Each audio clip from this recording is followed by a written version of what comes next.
Hi, I'm Laura Flanders of The Laura Flanders Show, where I interview the best thinkers and doers of our time. On TV, the show premieres Sundays at 11:30 Eastern on PBS World and at the Laura Flanders Show YouTube channel. You can join my guests and me every week there in the live viewing party, and then catch us all week on public television stations. Prefer to listen? Find us on a radio station near you or subscribe to the free podcast. You'll find listings and ways to subscribe at lauraflanders.org. That's also where you'll receive my regular commentaries. I call them the F word. Here's this week's. Tribal governments can do what states and federal government cannot. That comment from Wes Martel of the Greater Yellowstone Coalition gave me some comfort last month. In the days after the Supreme Court's Dobbs decision okaying the criminalizing of abortion, I wondered if tribes could set up clinics like casinos and provide abortion services where others could not.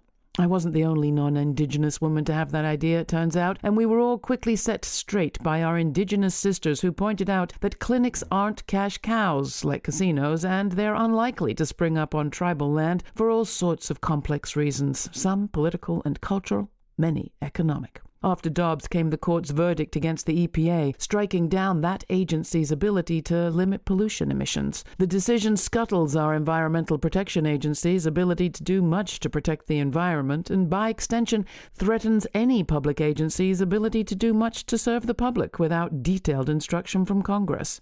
Could tribal governments be the last line of defense for people and the planet? Before I could even consider that question, I read Oklahoma versus Castro Huerta, yet another momentous decision from the extreme Supremes, this one aimed directly at tribal sovereignty.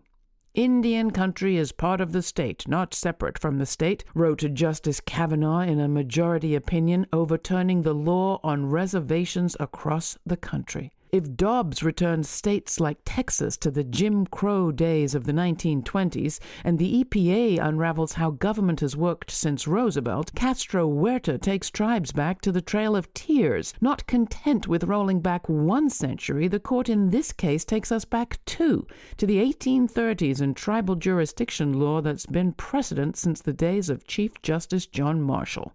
Birth, earth, indigenous rule, even the demos of government itself.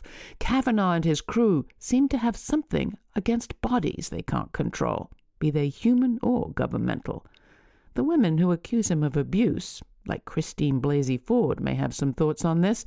Anita Hill may too. In the meantime, welcome to the new old world of conquest and colonizers. Shall we cancel the July 4th holiday for next year? You can watch my interview with Wes Martel of the Eastern Shoshone and the Greater Yellowstone Coalition about indigenous stewardship of the national parks on The Laura Flanders Show on close to 300 PBS stations nationwide or on YouTube. Or subscribe to the free podcast. All the information is at lauraflanders.org. And thanks.